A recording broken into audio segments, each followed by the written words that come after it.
Before we continue with our quest, we first need to visit the Hammerhead Bros, again as they have another upgrade for our hammers, thus receiving the Ultra Hammers. Pretty awesome since we need those. But in order for the bros to even reach Joke's End, we need to surf over the Oasis waters. So Luigi, it's time to turn into a surfboard and get us over to Joke's End. You see that right there? Now that's peak Mario Luigi humor. The waters are very wide-ranging, as you can even explore small islands that contain items or even mini-games you can participate in. But these aren't the main focus right now. Once we reach Joke's End, we are being greeted with a bunch of black rocks to which we can crush them with our Ultra Hammers. Once done, we finally reach the stairs to Cruddiness, Joke's End. Here we meet a girl named Jojora. We ask her if she knows about Peach and Boletta. She doesn't know though and lets us proceed inside the temple. She, however, strictly highlighted that getting through here won't be nearly as easy as what you're used to. Honestly, this is just another sign that we are in the final stretches of this game and that there is not really any time left before we meet our demise. Like, Joke's End genuinely is like the definition of it's all shits and giggles until it isn't kind of thing. But that's what I like about this place. Aside from the fact that it's an ice snowy location, which is like my favorite kind of biome in the Mario world, it is also being accompanied by this very dreadful sounding soundtrack.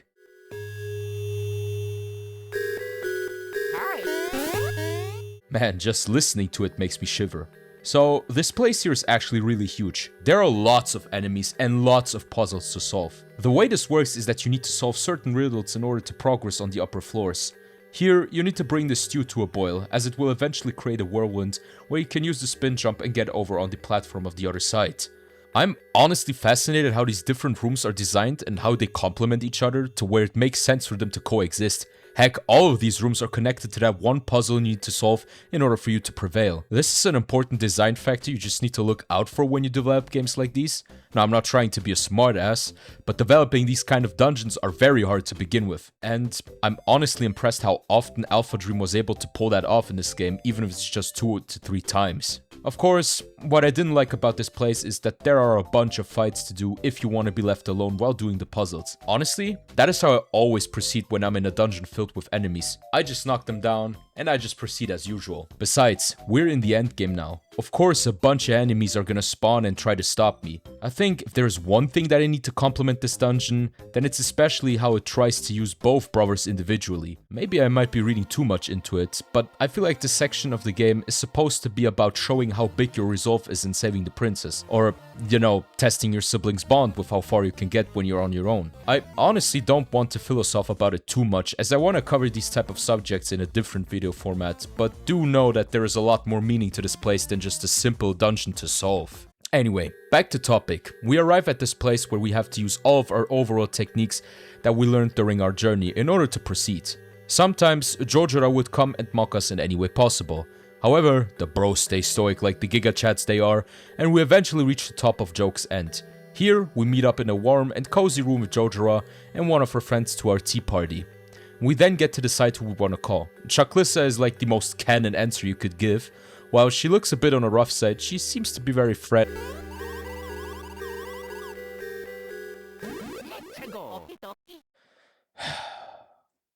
Why is everyone trying to pick a fight with me? Like, what am I, some kind of Superstar Saga? Jokes aside though, Choclissa is a force to be reckoned with. Also ignore Jojora, she's useless in this fight. Choclissa, however, has an interesting moveset. She can hug to death, turn into a snowball and crush it like an insect, and change her makeup. Wait, what? Yeah, she changes her makeup to appeal better to us? Huh? Though, to be honest, I don't know if she gets stronger or not, since I completely demolished her in this battle, thus ending it way too quick.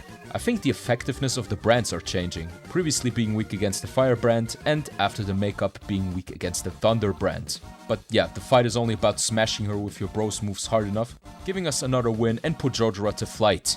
Also, Choclissa melted, which means the bros canonically killed her! That is actually what to think about when playing a Happy Go game. But continuing, we find our way to a corridor where Fawful awaits us for him to hand over the real Beanstar. Luigi gives him the phony one, but Fawful isn't that stupid. He immediately sees through our plan and took the real Beanstar from us. Luigi's being depressed because he messed up, but Mario knows what to do in situations like this. While Mario is cooking up his plan, we get a swivel over to Fawful and Boletta. As he was about to hand it over to her, Mario appears and has Princess Peach in Tao? Wait, You're right, Boletta. Something isn't right. Princess Peach says that the one she had kidnapped this whole time was a fake one. Boletta is in awe, trying to immediately correct her mistakes by kidnapping the real Princess Peach. The fake gets left behind, but of course it was the right Peach that Boletta threw out, which means that the one she took was Luigi. Yeah, so the idea was to dress up Luigi as Princess Peach, only for them to fall for the bait. Bro, honestly, this has got to be the goofiest rage baits of all time. Like, bro, you are letting someone pull the wool over your eyes when you don't even realize that you had the right Peach all this time. Regardless though, Luigi finds himself on board of the destroyed Koopa jet and flees from the claws of Boletta and Fawful, taking the Beanstar with him.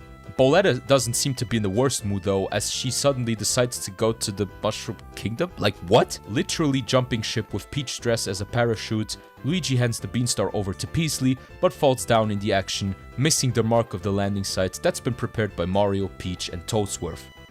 He lands under the ground and is being spotted by someone who wants him tied up. Peach and Toadsworth go ahead and return, while Mario has to look for his brother. We find ourselves inside a cave and we see how Luigi is tied up on a pillar. Then Popple all of a sudden reveals himself and once again is about to attack us. This time though, he has a new helper. Birdo? Well, guess we need to take him down one last time. This battle is almost the same, of course, as each and every other Popple fight we had before. To beat this unexpected duo, we first need to take out Birdo first and foremost. She's able to put Popple inside an egg. In a similar aspect like in the fight against Trunkle or Cacletta, we need to find out in which egg Popple is. If we can find him, we can deal more damage to him. Besides, Birdo can also spit out explosive eggs that can damage us. Honestly, just like with Rookie, Birdo is actually a lot more menacing than Popple. But again, the joke has written itself, where the chef is actually inferior skill and strength-wise than his accomplice. Once taken out, Popple makes a dash for it, and we win this small scuffle. He also gets beaten by Birdo for rejecting her feelings in love. Honestly, can't blame her for that reaction. But now that all of this is over, we can finally go back to the Mushroom Kingdom in peace.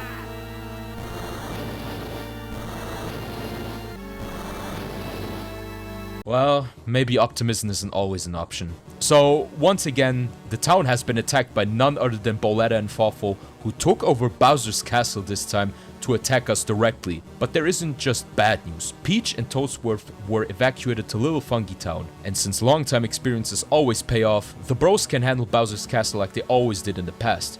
But this also means, now, one last time. Next up, Bowser's castle.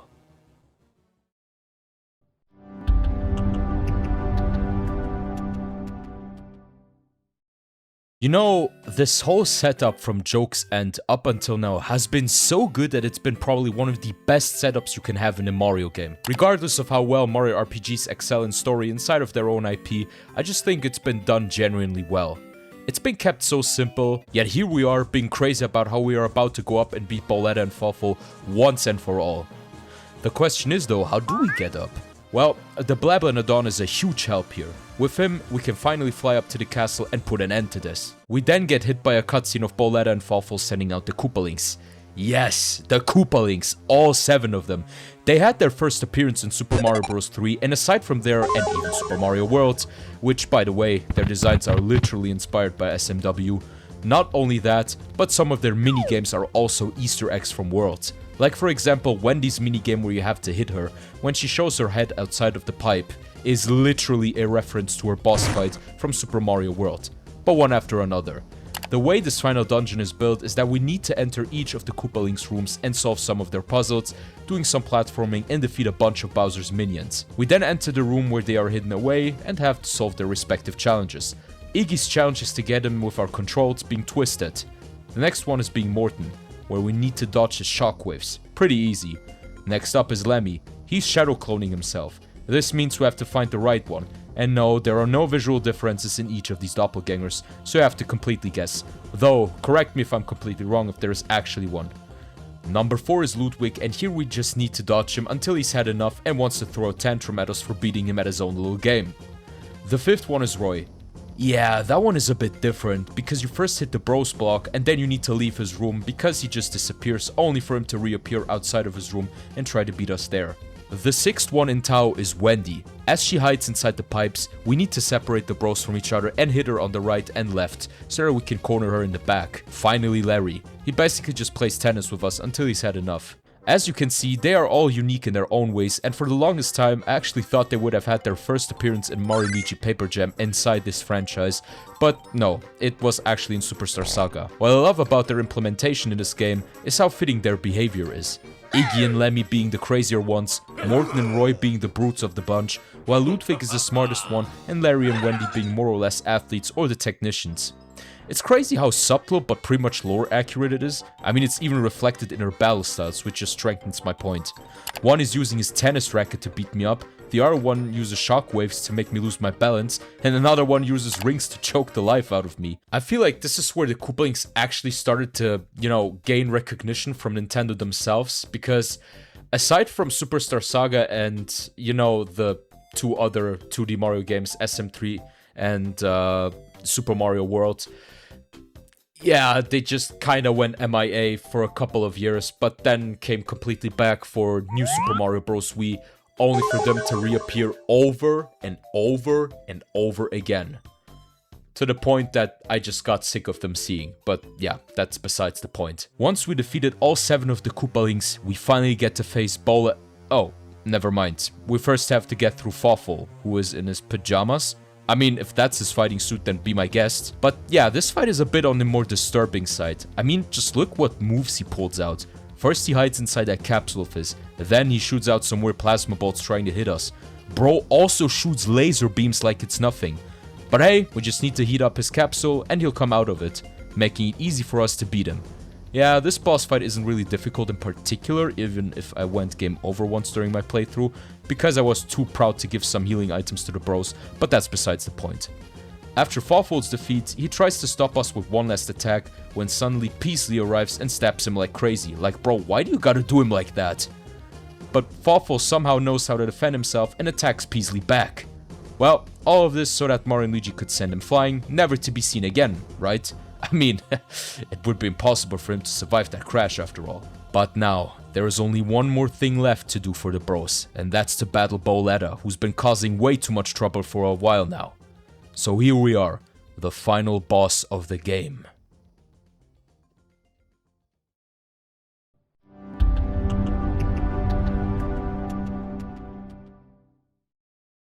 After beating around the bush for so many hours, after leading many battles on foreign grounds, we finally reached the pinnacle of the game. The final battle against Boletta. The battle itself isn't really hard. The only moves she's got are huge fireballs that she can use for healing herself or attacking the Mario Bros by spitting directly at them. She can also send comets flying our way, which we have to hit depending on which color rains down. When a red comet comes down, Mario needs to strike. If it's green, that's Luigi's cue. When we have purple ones, then you don't do anything, since they're flukes. Honestly, while this battle isn't on par with other final bosses of other franchises outside of Nintendo, I gotta say this final battle just screams the end of the world. I mean, just look at the background. Because she lit the whole throne room with her fiery powers before the battle, the whole room is now under hot temperature and it makes the battle way more heated. Paired with the beautifully well-crafted OST that's running in the background, dare I say it's one of the best Nintendo final bosses ever made? I think Mario RPG final bosses should generally be up for debate when it comes to epic showdowns in Nintendo games, but that's just my honest impression I have of them. Anyway, the craziest part has yet to come, as when we finally presumably taken down Boletta. She surprises us with that countdown bop bump, and she knocks the bros out of their socks, sucking them inside of her belly. So yeah, turns out that was just phase 1 and the true final boss resides inside her belly, Cackleta's soul. Ladies and fellas, man, welcome to the Mario and Luigi series, because this right here is the most Mario and Luigi thing Alpha Dream could have ever done. The final bosses of the Mario and Luigi games are probably one of the hardest Nintendo bosses you will ever meet. Well, that at least counts for the first 2 games, but since this is one of the 2 occasions, the hardest part of this fight is literally the beginning. Because you see, you usually don't get to attack in the first round as soon as phase 2 starts. Lastly, you start the battle with 1 measly HP, making it a normal player's biggest nightmare, since you then have to redo the entire first part of the battle just to get to the second phase if you end up going game over, which honestly sucks. But in all honesty, the battle isn't hard. I know, I said that many times, but if you got your attack patterns down and heal regularly, you should be good to go. I know, basic knowledge in terms of RPG combating, but this method is especially essential for this fight, since many people, including me actually, underestimate Mario bosses because we aren't used to this kind of difficulty in a Mario game. But here I am, glazing more RPGs for giving newer players the wow effect and actually challenging them for once. Though, admittedly, this specific part is kinda unfair and also very annoying, but once you're out there, the battle starts for real and you can heal yourself. So the second phase contains many, and I mean many attack patterns to memorize. They aren't difficult to understand, they're more like a bit heavier to dodge. To summarize what she can do, basically things like stopping time or regenerating very quick. She can also do smaller attacks like throwing out some electroplasma for Mario and Luigi to strike it back with their hammers. She can also throw a kind of Genki Dama at Mario or Luigi. But the most annoying attacks for me are definitely the arm swings, because she can level her swings whenever she wants, making it unpredictable sometimes whether to jump or not. Oh, and before you ask, yes, I know that you can see when she levels them and when she doesn't. You just simply need to look at her eyes and you're good to go. But to notice that as a blind player firsthand is kinda impossible, unless you pay very good attention to the attack patterns. This fight overall just turns into a test of time later on, and you will eventually be able to finally defeat her and put a rest on her attempted reign and corruption. The Mario Bros eventually beat the evil witch Cacletta and destroy her soul, making her disappear forever. This also turns Bowser back into his normal state. Peasley arrives and tells us that he clear-mined the castle, which will blow up in 3 minutes. Aight bro, you didn't have anything better to do than that? Okay then, yeah, let's just flee I guess. This escape sequence is pretty easy, but there is a chance for you to go game over here if time runs out, so you won't be in the clear until you left that fleeting castle of Bowser. Once the bros escaped, we finally reach freedom, which also marks the end of our journey inside the Bean Bean Kingdom, and the end of Cacletta's existence. The Mario Bros, as well as Peach and Toadsworth, are having an emotional farewell, which is totally valid because we will never see them again in any of the future entries, which is a shame because I adored the sidecast and its characters in general. So, that is the end of the game, huh? You know, looking back at the game, it's insane how fast-paced and well-written the story was in such a short amount of time. Like, I was able to finish the game in around 2 sessions of around 5 to 8 hours each, and it still didn't feel like you rushed things. Unlike in other JRPGs where it takes you a lot more time to beat the game. Here, you can just pick it up and finish it in less than 20 hours, which can also be a refreshing experience, especially since you don't have a lot of time because you work a 9 to 5 or you want to empty your backlog.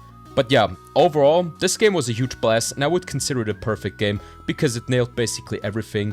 The characters, the world, the humor, the battle system, the story, the fights, just everything. Oh, and also we can't forget that the Mario RPGs are basically, well, an entry point, like a gateway to exploring a new franchise, because the Mario RPGs are actually the reason why I actually, you know, gained interest in RPGs in the first place, you know.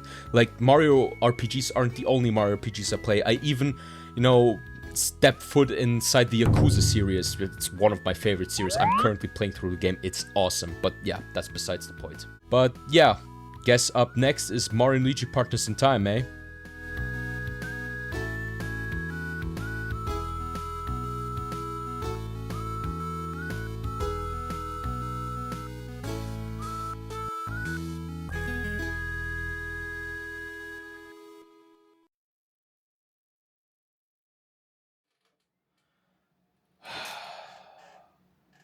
Yep, that's wraps. Finally. Took me long enough. Well, let's hope that video is gonna blow up and not bump. Yeah.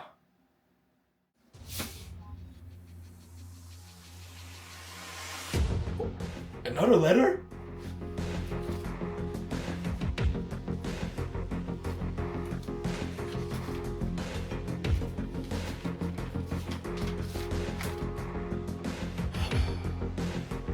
Them again.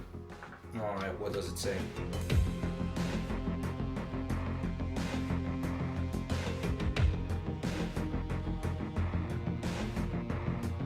What?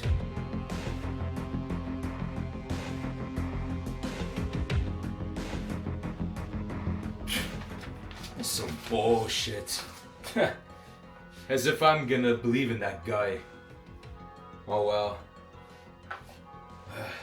Well, I just have to go back and do another one. I mean, wanted to do one anyway. Besides, Mario Luigi is my favorite series.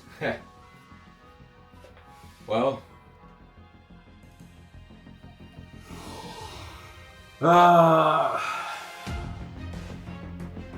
Oh man. Well, got plenty of work to do.